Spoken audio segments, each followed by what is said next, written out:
This week's channeled message from the angels has many, many layers, and it is about separation. And they are talking about separation in the world, but they are using that as a tool to heal separation within us at very, very deep levels, and in order to help us connect to them and to the divine. So, welcome back to my channel, you guys. It is great to have you here. And for those of you who are new, my name is Ann Tucker. I'm a trance channel. I channel from the angelic realm, and I do that by raising my awareness as high as I can go. And I go a little higher, and I connect, and I bring messages and healing through for you and shared here on YouTube. So this week's message is and the angels have been giving us kind of a play-by-play, week-by-week update about where we are with this process of this great shift in consciousness that we are going through. And this week's message it's about unity. It's about the separation between people at all levels, but it is helping us to understand how the separation in the world really is a reflection of the separation inside of us. So, but then they turn it around and they say we can use what we see in the world around us to help heal the separation inside of us and help us to connect more easily to them. So it is a super cool message that really brings our awareness to some of these layers of ourselves that we don't often pay attention to, or that are very, very hard to see. And they give us a process to do that. So I also want to share with you today, a friend of mine, very dear friend of mine, is Michael Sheridan, and his work has been a big part of my own healing. He is a dream analyst. He has a method of dream analysis, which has really made all the difference in my own growth. I use my dreams to keep on track with where I am in my own process. And I'm inviting Michael to join me now to tell you a little bit about a free program where you can go and learn about his work yourself. All right. So before we get to the message, I want to introduce you. This is Michael Sheridan. And Michael, as I mentioned, is a dear friend of mine. And I have been using Michael's method as part of my own healing process. Michael, can you let him know what you have coming up in October? Absolutely. We call it the Dream Interpretation Summit. It's 3 days, jam-packed of what we consider to be the most interesting and useful information that you can get about dreams. Very punchy. There's games involved all the way through. So we're teaching you kind of surreptitiously. You're having fun and at the same time learning how to discover what your own gifts are, which is really a big focus of the dream. Are you meant to be working in the spiritual field? What is it you're meant to be doing? If it's that or something else, your dream is going to be telling you, and we tell you how to extract that information from your dreams in a fun way. That is a super, super cool way of approaching it. But I have to say that for those of you who maybe have thought that your dreams don't make any sense, the only reason they don't make sense is because you don't know Michael's method. And I mean that genuinely, that there are so many different dream dictionaries that are out there and if you're looking at them and your dreams don't make sense to you, it's because you are not using a good method. That his method, for me now, my dreams are there's so much clarity, and they are so consistent, and they're telling me the same things over and over and over again in the same way. So come to Michael's event if you are at all curious, if you would like to have access to that quiet voice that speaks to you every night, that gives you guidance about where you are in your own path. Like, I can't find a better source than that to help me on my own path. So I am incredibly grateful. And like I said, I'm sharing this. I have nothing to gain by sharing Michael's work with you. I am sharing it because it has made such a difference for me. And I really believe it should be out in the world. So Michael, where can they find out more about it? They can go to dream-analysis.com/free, and that will give you all the details about it. And I do want to say you're integral to the event. You talk about how you used your dreams to achieve at least help you achieve what you've achieved in your own spiritual career. Yeah. So I will be there. Yeah, I'll be part of it. So yeah. So anyways, I hope you get 1 million people at your event, and good luck with it, Michael. I know it's going to help a lot of people. All right. thank you. Enjoy the video, you guys. All right. If you guys are ready, let's dig in. All right. It says, okay, here it is. The columns that divide humankind are ethereal, not everlasting. They are illusions to the human mind. The sense that you are not one in division comes through into form through the body of you, through the sense of yourselves as made in parts. as harvesting from all there ever was the pieces you identify with and calling those held asunder as different. And in this process of self-identification, you release from your mind the objective of self-knowing. You allow the self to subject and revise the self-knowing to become one instantiation, a someone among everyone that is different from some and the same as another. And in this fashion, you take part in the division of humanity, the separating of what once was united. The energies you've come across so far in this instantiation of living are embroiled within this context of separation. They are elevating in these times that are coming and shifting into a new perception of unity. However, the time has come for all who know to dwell in the awareness of self, to resolve upon tomorrow, and to feel those partitions dissolving. To become aware of your brethren and to feel them self as you are. Sense in your own home and family there are those among you who are different, who contain the elements of others that do not pertain to you. Know that these branches and reaches within your own family touch everyone, everywhere, within this space of reality. There is no one amongst you who does not touch the others from amongst the many reaches of your own family line. Thus, in the knowing of this coming reverence for one another, breach the folds of I am this and you are that. Stretch the mind to acceptance and bring into harmony the thoughts of the many around the distrustful nature embroiled in separation. To allow the greatness of your own constitutions to emerge. Find within you equality among all races, among all members, all ways of being, to let all merge as one family. Do this housekeeping to keep the family close to you now, all of humanity, to keep all of humanity in your thoughts and your prayers, in your housekeeping, to maintain a semblance of acceptance reverberating throughout, maintain the harmony within you. This peaceful calling forward at all times reverberates into the collective, allows a union to take place, allows the membership of the human race to be pulled forward into the next instantiation of reality, allows the selves to break free from the bonds of separation, from that which has held you down in the polarity and disfigurement of solitude. We wish for your understanding to break free from those thoughts of I am enough individually, to keep from your hearts the sensation that all rests alone, and to guard in the womb space of your own creative aspiration. A life is of value. A human self is but a reflection of your own face, that all who exist in this realm are one peoples, one self, one imagination, one calling forward from this place of division. Allow the self to become the portal for the energy of inclusion through prayerful meditation on acceptance and loving embrace. Through these gateways of observance, you become the transitory moment and movement toward your future.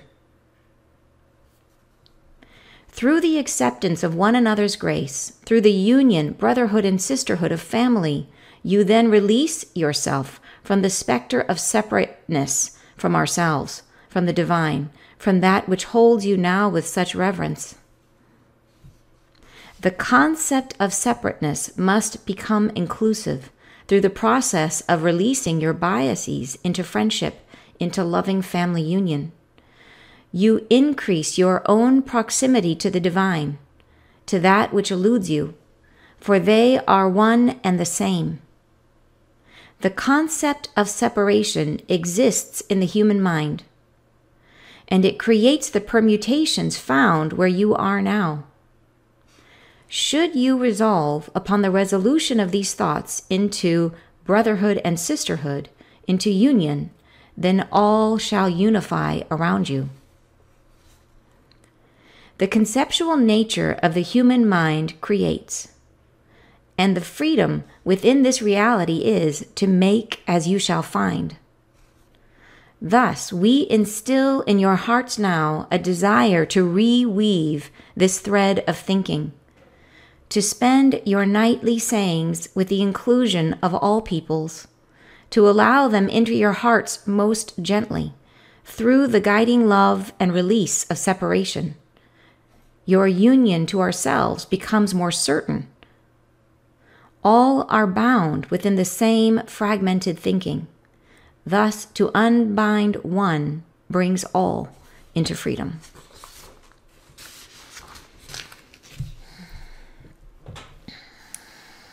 All right. So it feels interesting sharing this message because, like, I know in this community, like, I think we would think of ourselves as being very inclusive, and we would think of ourselves as being without prejudice and without ideas of, like, I think we would think of ourselves as being having a unified thinking already. But I think that there are places inside of us that maybe is outside of our awareness, that it exists, where we have judgment or where we have the sense of self and other. And I think it is part of the human experience. So I think no matter how maybe aware we are and how maybe even repugnant we find prejudice to be, like, you might look at that kind of thinking and just think, oh, that's terrible and that's horrible. And you might feel it, we might all feel it.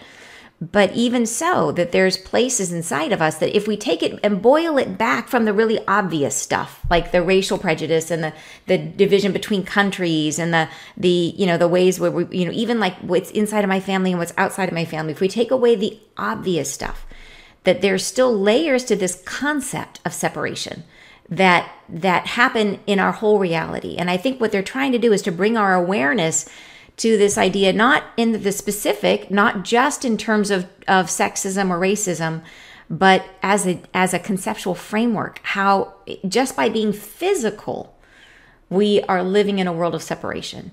And how that then, by living that, by holding that, we then separate ourselves from the divine. They're saying that any kind of separateness separates us from them.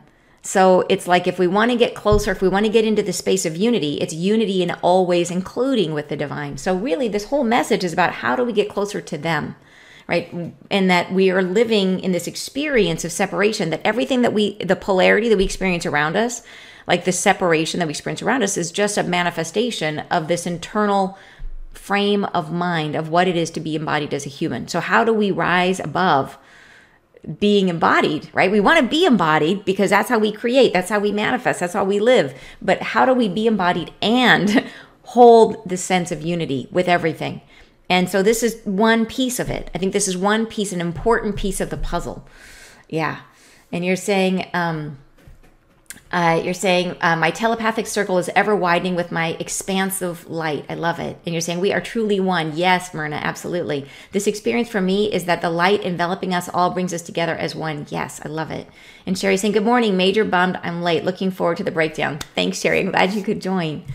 So yeah, so let's talk about it in pieces. And because I think even though this might feel, like I said, this might feel like preaching to the choir, right? From them speaking to we're like, yeah, we get this. There's layers here that we don't get. I know there is. And looking at it, I'm like, yeah, this goes, we have to sit with it to feel where it lands for us, because it's in us, or our reality would look different. That's how we know, because our reality is not yet reflecting total unity. So there's something of this inside of us. So let's figure out where it is. So here's what they say. They say the columns that divide humankind are ethereal and not everlasting. So in other words, this idea of separation isn't real. They say they are illusions to the human mind. So the concept of separation is an illusion. The sense that you are not one in division comes through into form through the body of you. through the sense of yourselves as made into parts. So this is right here in the beginning. They're jumping right into this deep concept. So number one, they're saying that the sense that you are not one in division comes through the form of the body of you. So by coming into physical form, we experience separation. So we talk about that, the veil, right? But think about what that means is that we do actually become separated from everything when we come into our human physical body. And so our experience of the reality is from one perspective, one slice of the pie. So just the very experience of being physical creates the experience of separation instead of unity. So we start off from this perspective in life, and we have to work our way back to unity. All right. And so then they say, through the sense of yourselves as made in parts. I think this is really, really interesting. So they said, number one, because we're physical, the body is made of parts. And then, and the fact that we bring in only a fraction of ourselves into this physical reality. So already we are not whole, right? Already we are separated. But also the sense of ourselves that, and here they say, as harvesting from all there ever was, the pieces you identify with, and calling those held asunder as different. So this is like, not only do we come into physical form, but also as we are deciding on this life, as we're creating this experience for ourselves, we bring in certain parts of our soul and we leave other parts out. We bring in certain parts of our experience, even certain parts of our genealogy, right? We're going to say, okay, this particular body has some of the traits of both parents, but not all the traits. We are selective. We take a little of this and a little of that, and we leave the rest. So the whole experience of coming into form is about, I am this, not that. Like that's how we start life.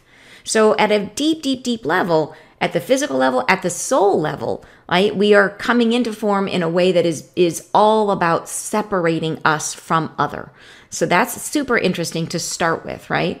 As harvesting from all there ever was, everything that ever existed, even if you think about what the physical body is, that we are made up of the elements of the earth, but we didn't take all the elements. We took a little of this and a little of that, and we left the rest. So the whole experience is about claiming me and also claiming not me, right? And that's what it is to be incarnated. So this is deeply wrought into the fabric of what it is to exist as a human, right? So then they say, and in this process of self-identification, you release from your mind the objective of self-knowing. For me, right there, that sentence is like one of those kapow moments, because it is separating out these two concepts, self-identification and self-knowing. And they're saying that one excludes the other, right? So this is huge, because self-identification is, what am I? I am, and it's building an identity that's built upon, identity is, I am this, not that. Right? That is what identity means. It means defining it. It's like, think about like going through your teenage years and saying, when you're young, all you want to do is be like your parents. And then when you get older, you're like, I'm nothing like my parents. I am forming my own identity. And that means separating from your parents, right? Saying, I am this, not that. And I was just talking about this with somebody the other day about how, I was thinking about when I was in high school, like, lots of people would identify, trying to find their identity. They would identify with different, rock bands, music groups, and like every week they'd be showing up at school dressed like a new band, you know what I mean? And it would be like, I am this band. No, I am. And it was like the identity. They were assuming the identity of a particular type of music. And so it is about saying, I am this, not that. So that is identity.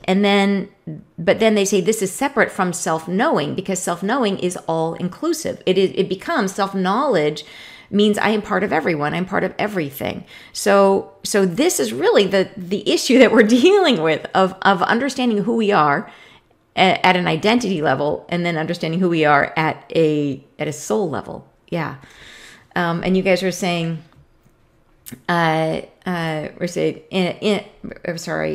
in my own opinion, we are here to experience the self. Yes, totally. I have a naive, innocent child part, and then a wise, divinely connected woman part. Sometimes I think they do not know each other. Do you know that is so true, Debbie? Is I think part of what they're speaking to is that inside of each of us, that we are made up of so many layers and so many parts. Like, so much of what we're doing is trying to retrieve all those different aspects, and so many of them we are alienated from, where we don't like a particular part of us, where we disavow parts of us. And so that is, again, separation. separation. So they're trying to, and getting back to unity means unifying all these parts of ourselves that we don't like. And of course, because everything that is true in the small is true in the large, is that if we are disavowing parts of ourself, it means we are disavowing parts of society and other people.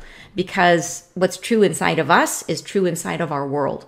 So if there's parts of us we don't like, when we are out into the world, we will see those traits or characteristics in other people, and we will be triggered, and we will say, I don't like that person. And so that, I think, is the kind of separation they're talking about, right? So we heal ourselves, we heal our relationship to others, we heal our connection, we unify and heal our connection to source. Yeah. All right. They go on to say, you allow the self to subject and revise the self-knowing to become one instantiation.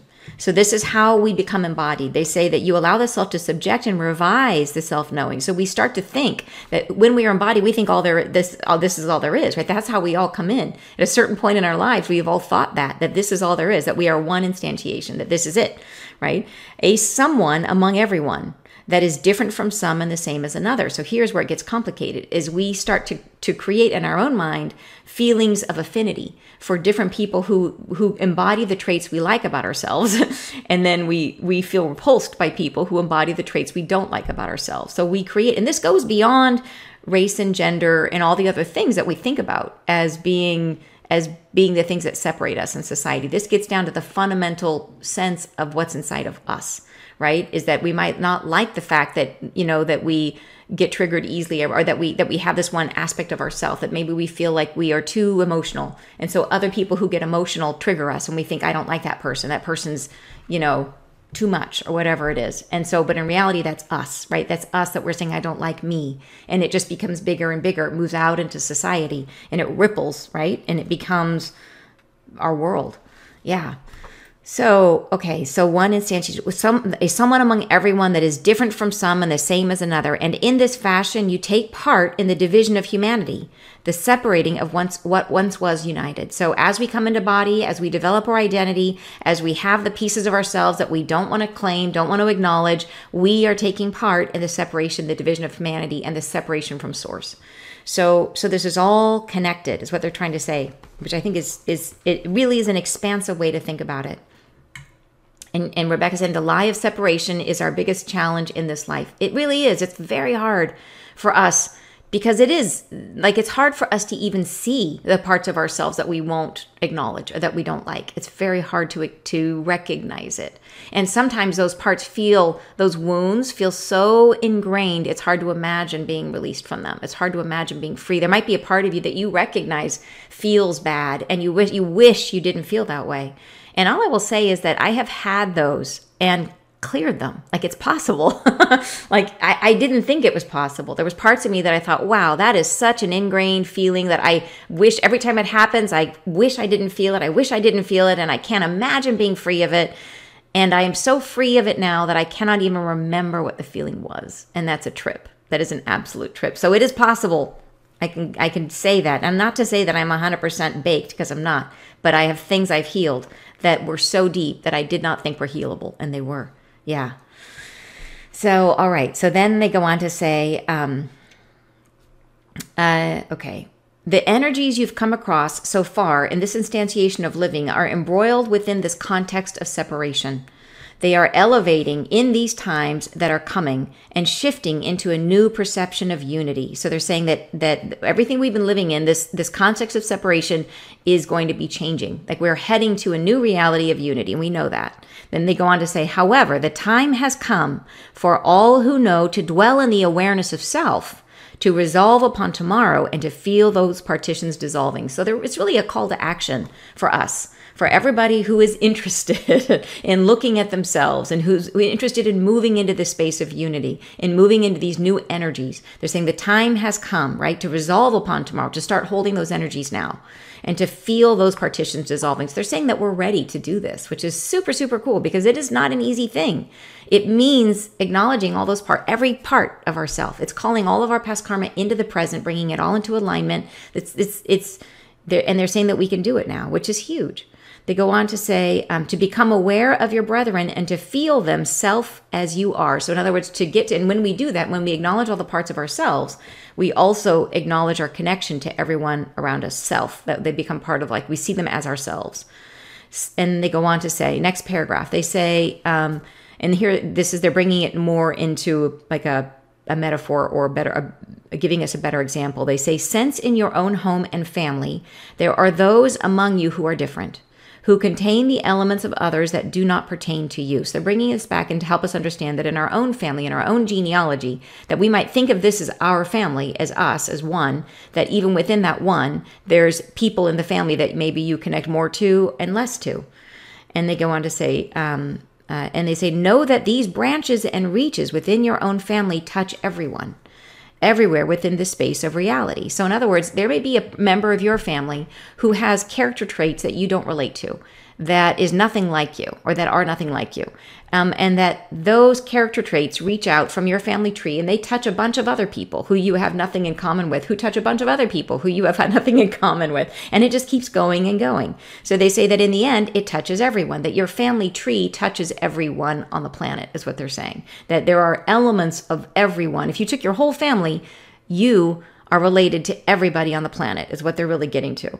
And they say there is no one amongst you who does not touch the others from amongst the many reaches of your own family lines. They're saying, really, in reality, we are all one already, not only from a consciousness perspective, but in a physical level, that we are all connected to each other through these branches.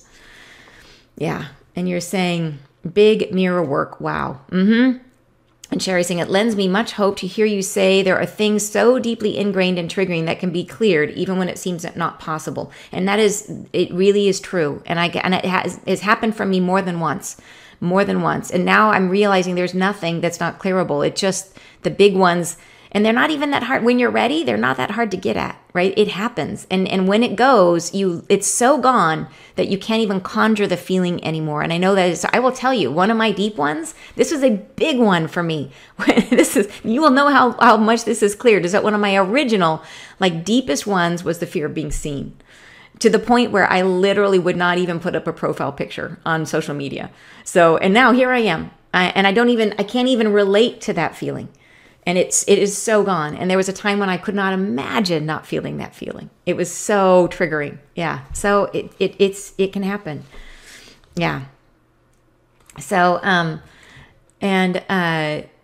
Debbie's saying, I have cleared deep and triggering things. Yes. Yeah.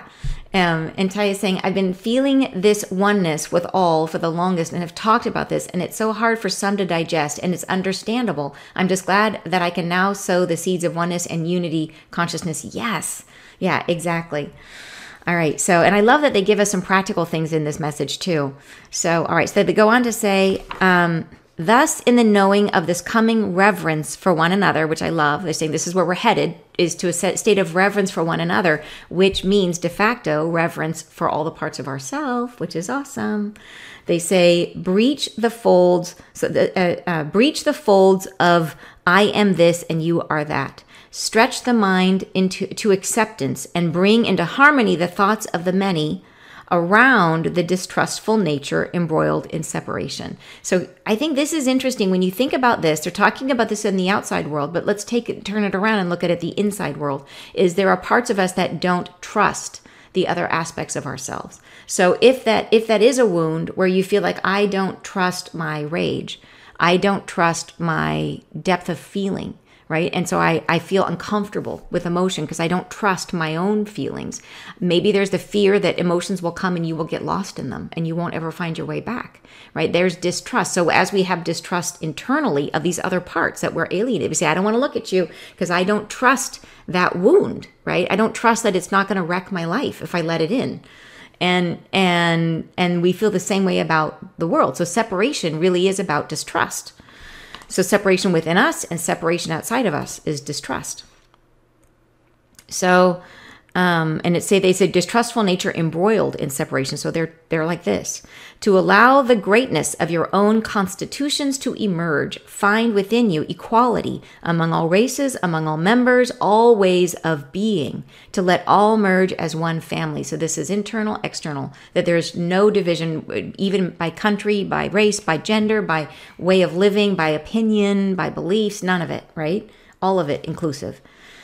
All right, so here's where they give us our to-dos. They say, do this housekeeping to keep the family close to you now. And I love that they use the word housekeeping, because this is our house. The body is our house. So they're saying, do this housekeeping, is cleaning up our physical, like what are we claiming inside of our own body? Which aspects of ourselves are we letting in? And they're saying cleaning house, do this housekeeping to keep the family close to you now, all of humanity, to keep all of humanity in your thoughts and your prayers, in your housekeeping. And so they're claiming, so how do we do, and then they go on to say, to maintain a semblance of acceptance, reverberating throughout, maintain the harmony within you. And so, by the way, housekeeping, I think they also refer to this later, that how do we do housekeeping? And I think they refer to it as our meditation, as our prayerful thoughts, like as when we're in deep awareness and meditation. So that is how we do our housekeeping. And then they go on to say that, this to maintain, we're doing this to keep all of humanity in your thoughts and your prayers. Right? So that's it. So that's how we housekeep, by thinking deeply, by being in thought, by being in prayer and meditation, in your housekeeping, to maintain a semblance of acceptance reverberating throughout. And they're not saying that, in other words, that we ourselves are not going to completely change all of humanity, but we add a semblance. A semblance means an outward appearance, an aspect of likeness, that it's like we add a little bit of it. We add an outer possibility of this idea of acceptance, and that changes everything. They say that by doing our internal housekeeping, we change ourselves. If we all work on it, we then are able to add this semblance of acceptance, which then reverberates throughout, right? Maintaining the harmony. So maintaining the harmony with us. So when we maintain the harmony inside of us, it reverberates out into the collective consciousness. And it doesn't mean that we change it 100%. It means we affect it, that we add a semblance of it, that we start to modify it. It's like an outer coating that then starts to create change slowly, right? So they go on to say this peaceful calling forward at all times reverberates into the collective. So they're wanting us to maintain this internal harmony through meditation. So in other words, if you ever go into meditation, take a minute and think about this. Think about sending love and unity to everyone, everything, right? Think about embracing all aspects of yourself. So I would start with internal, embracing all aspects, like just saying prayerful thoughts about embracing all of you, and then prayerful thoughts about embracing everyone. And those two things, if we can do both of that, then they say this peaceful calling forward at all times. So by doing that, we're holding a vibration. That vibration reverberates into the collective, allows a union to take place, allows the membership of the human race to be pulled forward into the next instantiation of reality. So when we do this, yes, we are only one person, but if we are all doing it, that's more people, and that creates a semblance, right? It creates like an outer coating or a layer or like an idea in the collective, right? So allows the membership of the human race to be pulled forward into the next instantiation of reality, allows the selves to break free from the bonds of separation. And this is like that identity versus it's like us versus them, right? From the bonds of separation. So this is an interesting concept. Allows the selves to break free from the bonds of separation. So bonds, the concept of a bond is I am connected to this one person. I'm connected to this family. I'm connected to these friends or to this country or whatever it is. And as opposed to being part of everything. And so bonds, they call them bonds of separation, that they are by nature like a thing that we create that then separates the two from the many, which is so interesting to think about. And so how much can we expand our circle to be inclusive, to include everyone with our bonds being to humanity as opposed to one person, one friend, one family.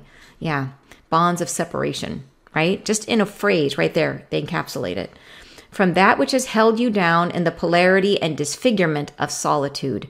So, and I like that they make the connection here that when we have bonds of separation, when we feel that we are tied to this group as opposed to the rest, that's a bond that separates us, right? And that in that doing so and holding that bond of separation, it holds us down into the polarity and into the disfigurement of solitude. It makes us alone, which disfigures our soul, right? It's not reflecting the wholeness of who we are. Yeah. Yeah. And you're saying, I'm glad I answered your question, Diane. I'm not sure what the question was, but yay, we answered it. Love that. And Rebecca says, that is amazing. I totally relate to the fear of being seen, needing to hide. Yes. Yeah. Yep. It is healable. I will vouch for it. And Teresa says, we are one. Yes, we are. Thank you, Teresa. Yeah. So then they go on to say, we wish for your understanding to break free from those thoughts of I am enough individually. So this is interesting. So then they said to keep from your hearts the sensation that all rests alone. So this is getting very personal now. And they're saying, okay, so for those of us who have the feeling of being abandoned, and I think that is a very, very, very common human wound, is the sense of abandonment, is the sense that are people going to be there for me, and maybe this came to you in childhood, even in the womb, early infancy, at some point. Like I remember being lost in a grocery store once. And when you're like 3, a grocery store is huge, and I remember not being able to find my mom and running down the aisles, looking for her and my heart racing and feeling like, oh my gosh, I'm lost. And that feeling of like I am in this giant, great big place that is not of me, right? That I don't belong to this place. Like if I was truly in a space of connection and unity, I would have been totally chill being alone in the grocery store. I'd have been just like hanging out in the, the toy section, totally relaxed. But instead I was panicked. And so what does that say about how I feel in the world, or how I felt as a 3-year-old or 4-year-old, how I felt in the world, right? That it was not of me, that my bond of separation was to my family, and that without them, I was adrift, right?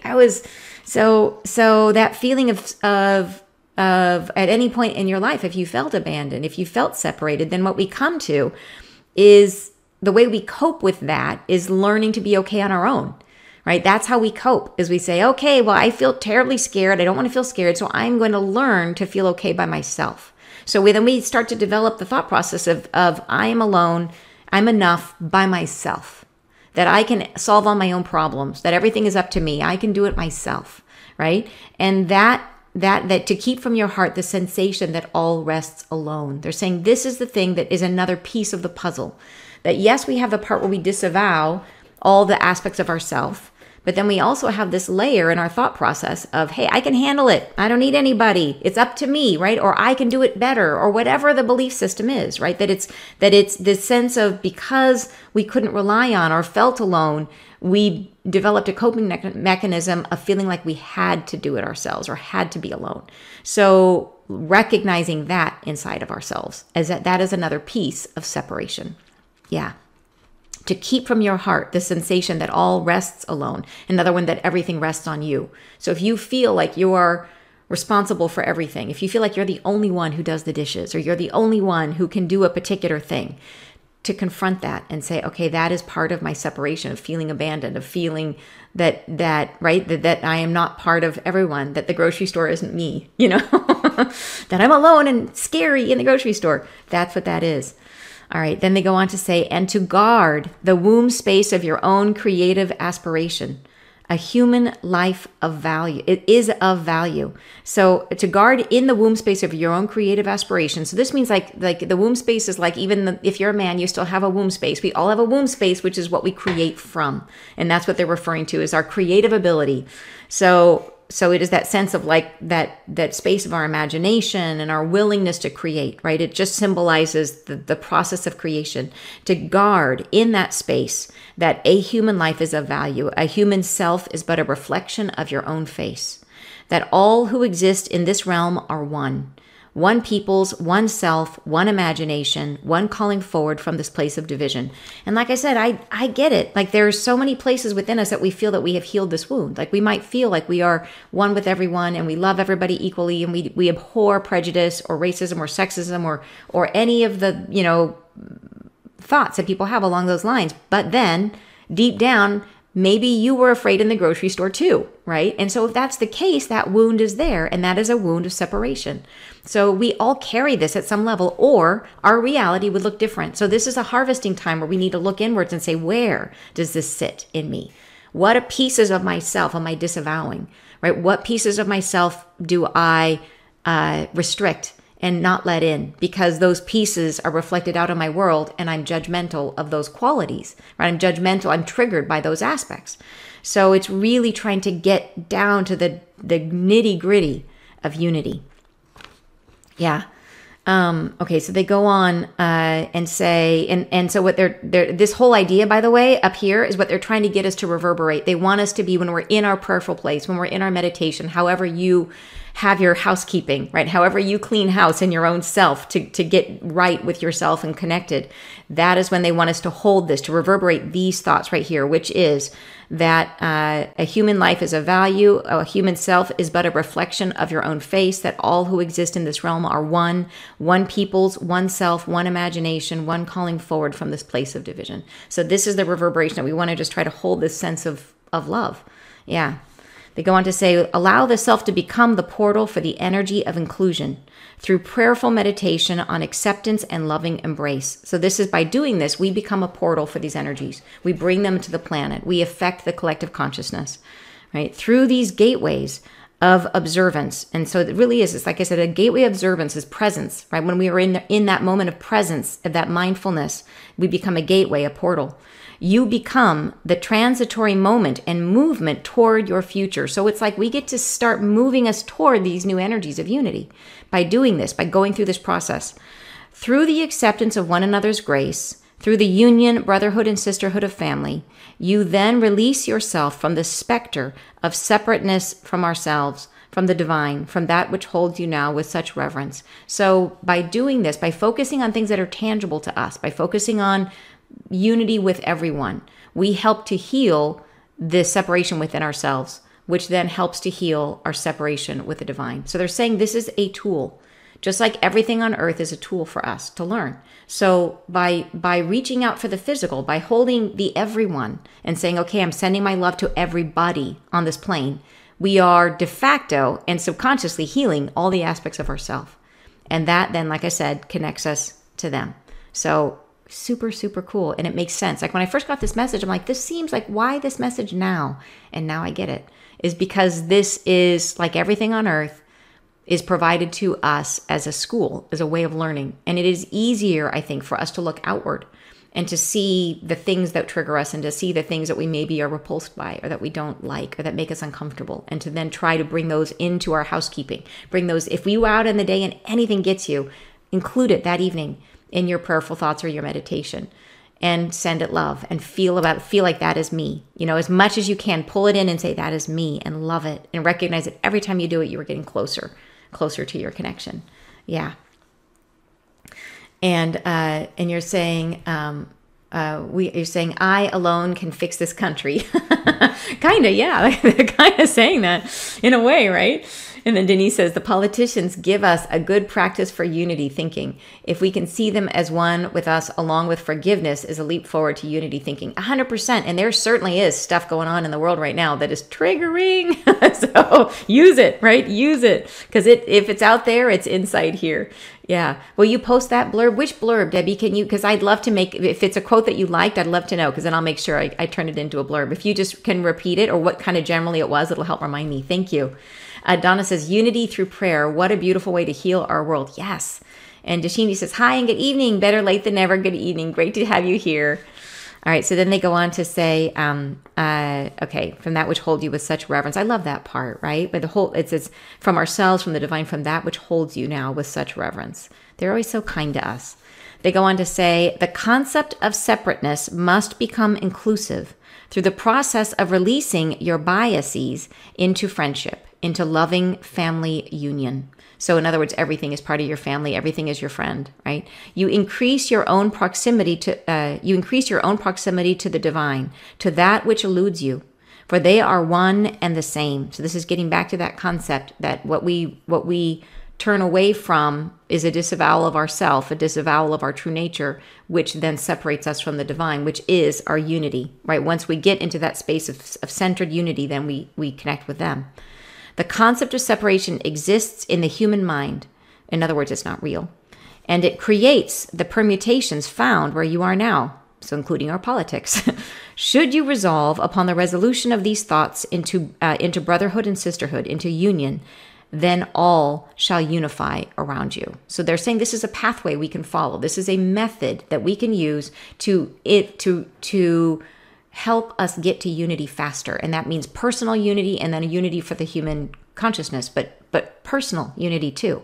So it's an easy way to use the tools that we've been given, which is the reality around us. Yeah. The conceptual nature of the human mind creates.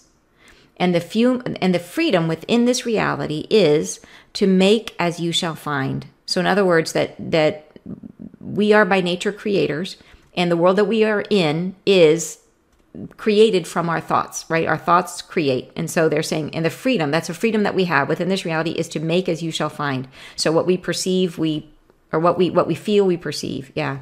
Thus, we instill in your hearts now a desire to reweave this thread of thinking, to spend your nightly sayings, in other words, your meditations and your prayers, with the inclusion of all peoples, to allow them into your hearts most gently, and through the guiding love and release of separation, your union to ourselves becomes more certain.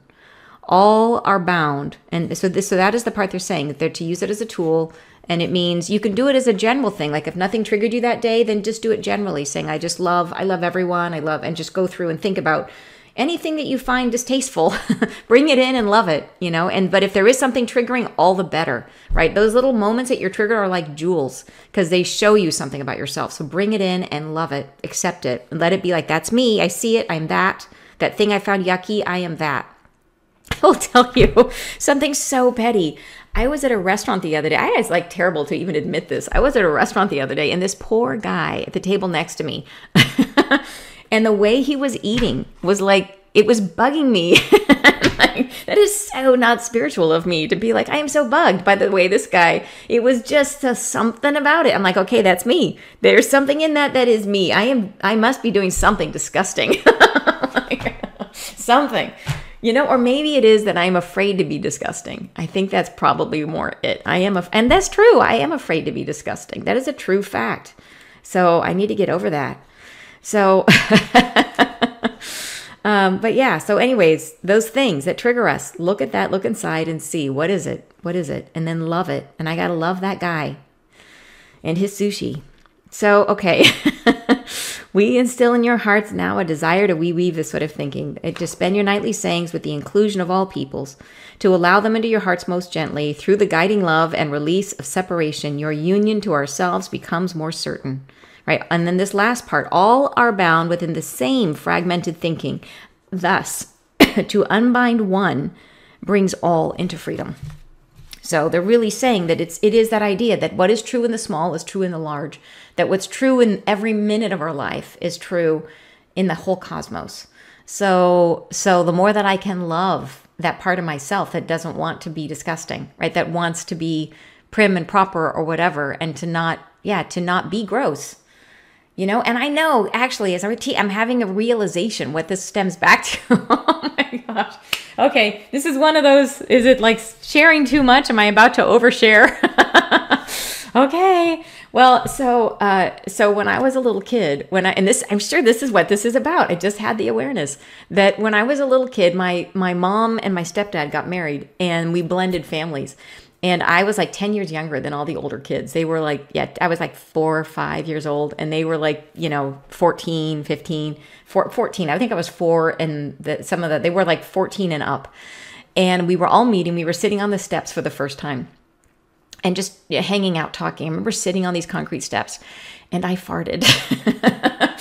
And I was like 4 years old. At 4, you don't think about those things, but they were like junior high school. And so I remember them going like, ew, gross. Like, you're so gross. And they all got up and left me on the step. And I remember being 4 being like, what? Like, what did I do?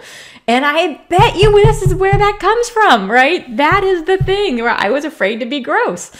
So yeah, so it was me, age 4, and that is why I'm looking at that guy going, oh, can't stand that. It's so gross, right? It's because I brought in that conditioning, brought in that thought that to be gross, right, is not okay, right? Human natural functions are not okay.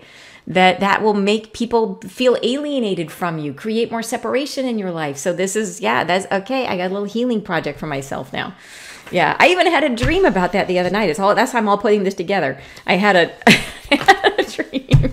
I had a dream where I was sitting on the floor, which is childhood, and I'm sitting on something plastic, so it's man-made.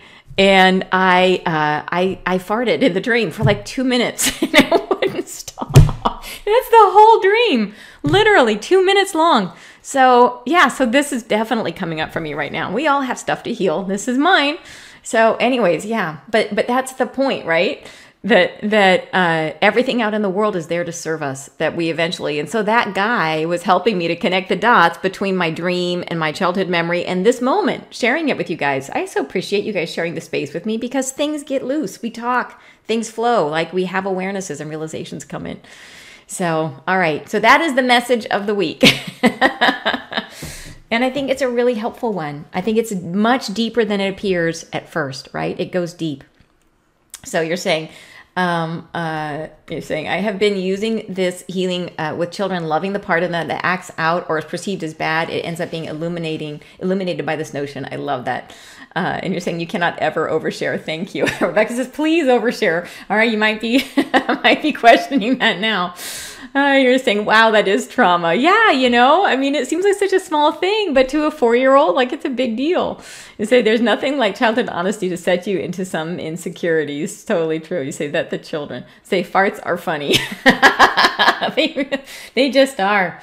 I know. This must have been such a healing for you. Yeah. And you're saying, can't wait to catch up from the beginning. All right, you guys, have a great weekend, and I will see you next time, hopefully from Iceland. Bye, you guys.